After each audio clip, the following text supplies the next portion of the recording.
And I want to be able to know that, okay, I know she's going to do it. How can I manage the situation, have a balance? And I don't want my daughter growing up to feel that I was always on her case. Wonderful question. Every parent has a parenting style. There's a style that we've grown up with, maybe we've done it from our parents, taken on their style, or how we've grown up with this way I went on our parents. We all have a parenting style, and it depends on our child. Like Lorna says, she has 2 children with very different personalities. No matter how many children you have, they all have their own individual personality. So you have to parent each child according to their personality. Like I said earlier, you may have a child who's very touchy-feely, kissy, touchy, and one child who's not very touchy-feely. How we deal with that is deal with that child, how that child needs to be dealt with, and deal with your other child, how that child needs to be dealt with. So if you have a child who's very strong, very vivacious, that's their natural inbuilt personality. And we don't want to crush our children's personality. We don't want to suppress their vivaciousness, their outgoingness. We don't want to crush that. So how we deal with them is we still get in their little face and talk.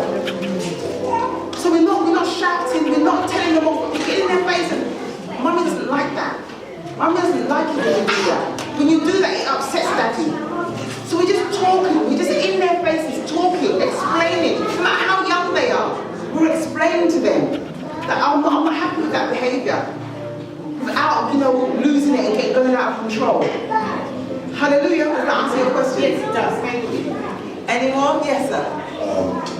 The question I want to ask, it has to do with what she said, but in another aspect of it. I have two children. They are one a girl, one a boy, and based on where we came from. When you have a girl, as a man, when you have a girl, it's always assumed that the man is the girl, always very close to the girl than the boy. And in the African context, or where I'm in my own tribe, you find out that we always have that in our mind that when you have a boy, you have a kind of sweetness in him than the girl. Based on that, parents, based on the husband and wife, always get a little bit differences in that. Because at times, the wife will now say, you are so brilliant to the girl instead of the boy. Because I so much believe of my own personal opinion that a boy, no matter how small it is a symbol of authority. They have a lot of control than the girl. So when you want to use the same plan between the girl and the boy the same, at times you find that the guy might not understand it the way the girl will understand it. So it brings a kind of silliness, and the woman on the other side, maybe your wife or your husband or whatever, will not say, you are so strict to the boy than the girl. So whatever the girl asks, you give. If the boy asks something, you are lying. Trying to achieve something like that. Okay, that's a lovely question, powerful question. Thank you for that question. I'll answer it in 2 ways. With the husband and wife aspect, if you're a husband and wife and you're living in the same house together, you have to be a team. You have to be a team. You both have to be seen in the same hymn sheet. You have to be on the same page when it comes to discipline. Yes. If you're the wife and you're the disciplinarian, then that's the way it goes. If you're the husband and you're the disciplinarian, then that's the way it goes. You have to agree from the get-go that you're a team and this is the way it's going to be done. On the side of you have a girl, you have a boy, you treat the boy stronger, you treat the girl more lightly, I understand that. The aspect of culture. Now we're living in a society where, obviously we're living in England, so when you are harsh with our children, it's perceived differently here than it is back home. You know, all of us here, I don't know if I'm the oldest person here, maybe I'm in the middle, but how our parents brought us up, the rough hand, the toughness, the go down in this country. It doesn't. If you want to do that blah blah blah kind of disciplinarian, it's gonna go against you. Because all it takes is for your child to mention it to your friend at school, the friend go and tell the teacher that he smacked me last night, this. A whole kettle of worms will be open. So when you're dealing with your son, it's not about being hard and being, you can rule without the iron fist. You can rule without, being aggressive. You can rule without being loud and in his face. The gentleness you have with your daughter, your son will also need that gentleness. Maybe not at the same level, at the same time, but he will still need that gentleness. Your daughter, at the same time, she needs to know that you're strict, you need to be disciplinary at times. So you balance it. It's not that your son is going to grow up to be a man, he needs to be taught to be strong. Yes, he does need all that, but it's how. At the end of the day, he's going to grow, he's going to be a man. But how you instill that with him. So you be strict with him, but at the same time, play with him. Whatever he's into, do it with him. Go to the park, whatever he's in, do those things with him. So he can see you that, yes, my dad tells me off, yes, he's strict with me, but at the same time, he'll put his arm around me, he'll take me to the park, he'll buy me ice lolly, he'll do these gentler things with me.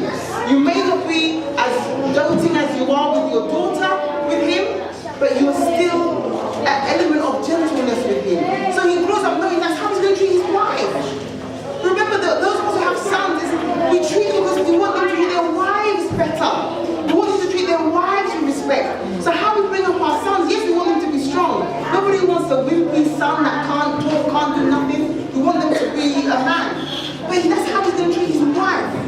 So we need to bring them up to know that there's a gentle side to masculinity. It's not that men are feminine and no, but there is a gentler side to masculinity. By taking them out, by being there, by talking, what is he into? You took it into it.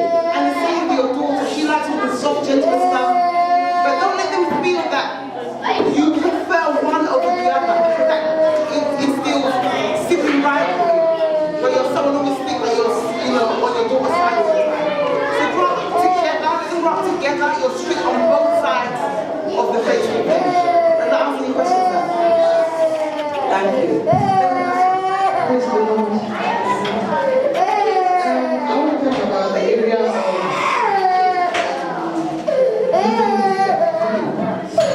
I remember when I was in the uni, I was my mother had her when she was very young. She was about 14, 15.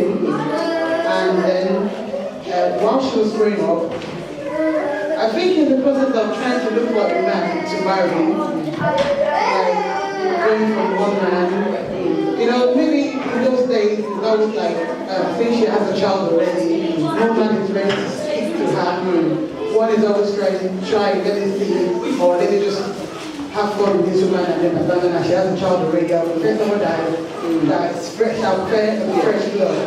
So in the process, I think the mom is always like trying one man, trying the other man, and then every time we think to talk about parent or mom, the girl is always like, my mom, that woman. So in a way she has lose respect. I'm trying to say if one finds oneself in that kind of situation, how do we remedy it? Because I'm very sure it's not that the woman actually feels like just sleeping around.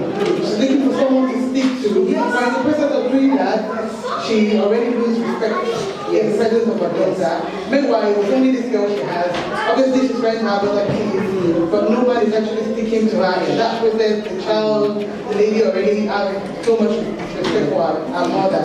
So if we find ourselves in such situation, or if we have someone that is in such situation, how do we speak to such person? If you're the parent who has a younger child and you have lost respect for your parents, then and if your parents are still around, then make reconciliation with your parents. First of all, always make reconciliation.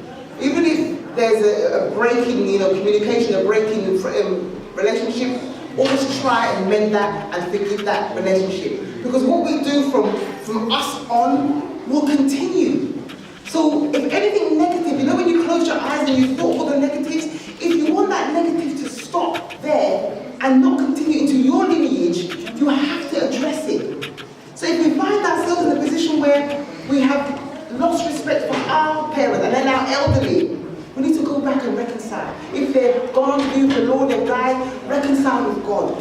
yourself. And know that what you went through as a child or as a young person, you don't want your child to go through that. That's what we have to recognize. The ills that our parents have instilled in us, we don't want our children to go through. So with your friend, Jeanette has to put all that beside her, behind her, and concentrate on her child now. You know, believe in God that she will find somebody who will take her and the child. But trying to find, you know, relationships and all, it doesn't help. It just makes the situation worse. And what happens is the younger one will now grow and the history will repeat itself. So if we find ourselves in a position where we no longer have respect for our parents as adults, we don't respect our parents, we can then go back and reconcile. Lay that to rest. And if they reconcile with God, if that's, they reconcile with yourself and move forward. We always have to move forward with our children. So the ills that we have seen, we don't pass it on. Our children don't feel that this is the way it is. It's normal. That's the way it is. They have to see that there's a better way. And the only way our children can see there's a better way is when we make the way better.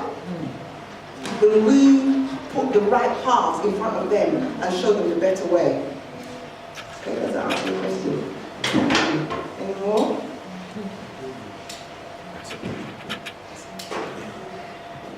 Probably you just want to give us your closing remarks or advice. Or, okay. Yeah. So in closing then, when I say the mic, in closing, I just want to say that to recognize who you are as a parent and know that you in your child's life is the best thing that's happened to them.